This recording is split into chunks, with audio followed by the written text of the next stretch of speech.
طواف رخصت کو طواف وداع بھی کہتے ہیں۔ نمبر 1، جب رخصت کا ارادہ ہو اس وقت آفاقی حاجی پر طواف رخصت واجب ہے، نہ کرنے والے پر دم واجب ہوتا ہے۔ آفاقی حاجی اس کو بولتے ہیں جو میقات کے باہر سے آیا ہو۔ نمبر 2، طواف رخصت میں اجتماع، رمل اور سعی نہیں۔ نمبر 3، عمرہ کرنے والوں پر یہ واجب نہیں۔ جیسے کوئی 12 ربیع النور شریف کو عمرے کے لیے حاضر ہوا، وہ بھلے وہ دنیا کے کسی بھی ملک سے گیا ہو، اس پر طواف رخصت واجب نہیں، یہ صرف آفاقی حاجی پر واجب ہے۔ نمبر 4، حیض و نفاس والی کی سیٹ بک ہے تو جا سکتی ہے، اس پر اب یہ طواف واجب نہیں اور دم بھی نہیں۔ نمبر 5، طواف رخصت میں صرف طواف کی نیت ہی کافی ہے، واجب، وداع یعنی رخصت وغیرہ الفاظ نیت میں شامل ہونا ضروری نہیں، یہاں تک کہ طواف نفل کی نیت کی جب بھی واجب ادا ہو گیا۔ نمبر 6، سفر کا ارادہ تھا، طواف رخصت کر لیا، پھر کسی وجہ سے ٹھہرنا پڑا، جیسا کہ گاڑی وغیرہ میں عموماً تاخیر ہو جاتی ہے،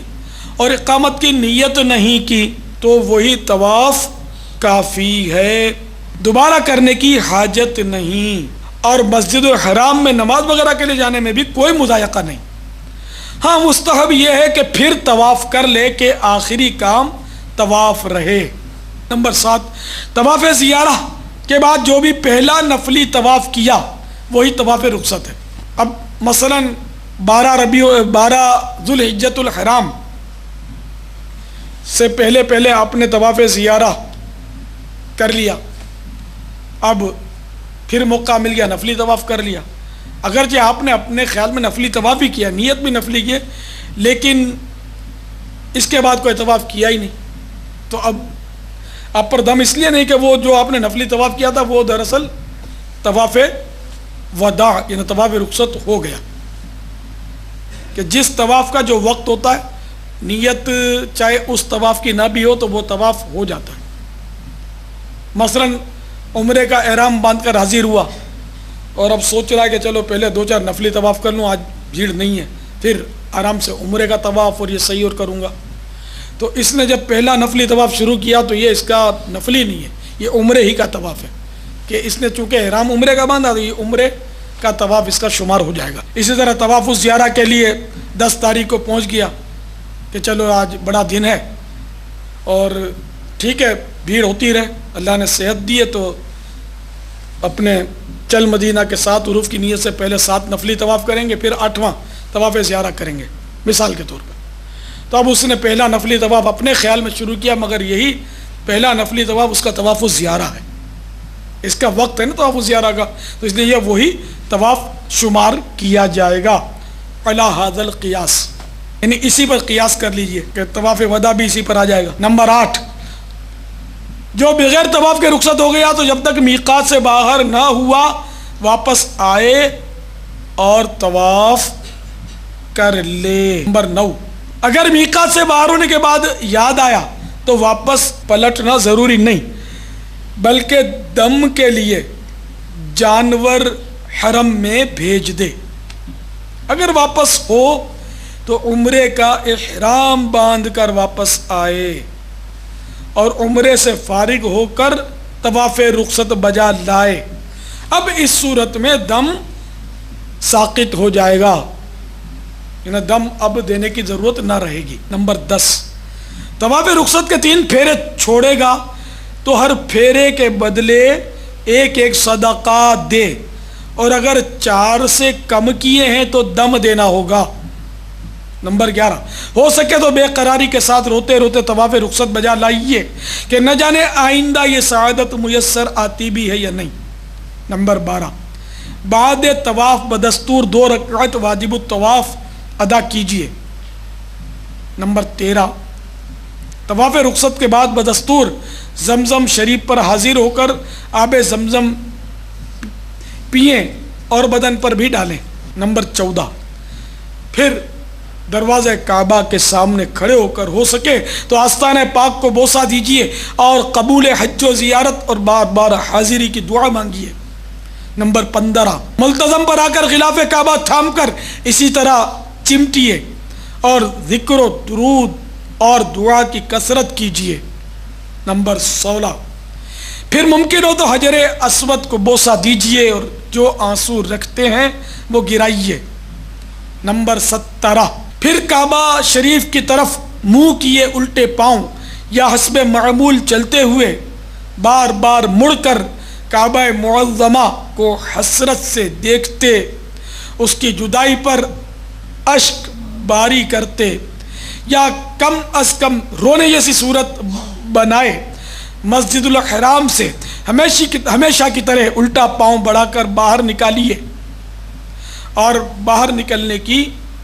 دعا پڑھیے۔ نمبر 18 حیض و نفاس والی اسلامی بہن کو چونکہ مسجد کی حاضری حرام ہے، لہذا وہ مسجد الحرام شریف کے دروازے کے باہر کھڑی ہو کر بنگاہ حسرت رو رو کر کعبہ مشرفہ کی زیارت کرے اور روتی ہوئی دعا کرتی ہوئی پلٹے۔ نمبر 19 پھر بقدر قدرت فقراء مکہ معظمہ زادہ اللہ شرفا و تکریما میں خیرات بانٹیے۔ سبحان اللہ۔ الحمدللہ آپ نے امیر اہل سنت کی حج کا طریقہ BCD دیکھی، اتنا پیارا سہل و پرسوز انداز ہے امیر اہل سنت۔ اللہ تعالیٰ ہمارے شیخ طریقت امیر اہل سنت بانی دعوت اسلامیہ علامہ مولانا محمد الیاس مختار قادر رضوی مدثر علی کو مزید برکت عطا فرمائے، ان کو سلامتی عطا فرمائے، ان کا سایہ ہمارے سروں پر دائر و قائم فرمائے۔ میٹھے اسلامی بھائیوں، یہ ایک بار دیکھ لینا کافی نہیں ہے، آپ کو بار بار اس BCD کو دیکھنا ہوگا یہاں تک کہ یہ BCD آپ کو یاد رہ جائے کہ کس وقت کیا کرنا ہے۔ نیز آپ جب بھی جائیں رفیق الحرمین ساتھ لینا مت بھولیے گا، یہ کتاب اپنے ساتھ ضرور ساتھ رکھیے گا،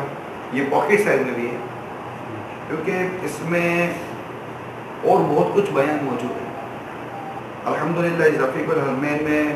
عاشق اعلیٰ حضرت امیر اہل سنت نے بہت کچھ ہمیں جمع کر کے دے دیا۔ وہ یوں سمجھیے کہ اس میں فتح رضویہ شریف اور باہر شریعت کا فیضان ہے اس رفیق الحرمین میں، تو یہ اس کتاب کی اہمیت کو سمجھیے، تو یہ کتاب اپنے ساتھ رکھیے گا۔ الحمدللہ اس میں گھر سے نکلتے وقت کیا کیا سامان ساتھ لے کے جانا ہے اس کا طریقہ بھی موجود ہے، اس میں سفر کے 30 مدنی پھول موجود ہیں، پھر مسافر نے نماز کیسے پڑھنی ہے یہ موجود ہے، وہاں معلم کے جو معاملات ہیں یہ الحمدللہ اس کے اندر موجود ہے، پھر اس کے اندر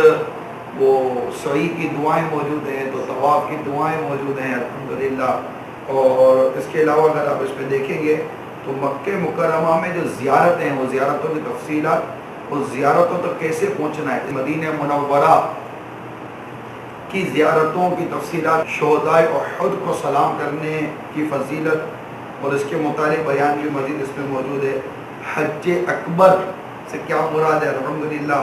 پھر اعلیٰ حضرت رحمۃ اللہ تعالیٰ علیہ کی نسبت سے 25 حکایات حجاج کی موجود ہے، پھر جنت کی کیاری جو ریاض الجنہ ہے اس کے اندر جو استوانہ ہیں یعنی ستون مبارک ہیں ان کے نام اور اس کے متعلق دعائے عرفات اس میں موجود ہے۔ اچھا اب میں مزید بتاؤں کہ آپ کو حج کے دوران اس پورے سفر کے دوران آپ کے ذہنوں میں سوالات پیدا ہوں گے، طواف کے بارے میں، طواف زیارت کے بارے میں، دم کے بارے میں سوال جواب موجود ہے الحمدللہ اس کے اندر، ناخن تراشنے کے بارے میں سوال جواب موجود ہیں، اگر آپ دیکھیں گے تو خوشبو کے بارے میں کئی سوال جواب الحمدللہ اس میں موجود ہیں۔ تو میں یہی آپ کو مشورہ دوں گا کہ رفیق الحرمین لے جانا مت بھولیے، بلکہ میں تو یہ آپ کو مشورہ دوں گا، تمامی اسلامی بھائیوں کو میرا مشورہ ہے کہ جو حج پر نہیں جا رہے، عمرے کی سعادت نہیں پا رہے، وہ چاہیں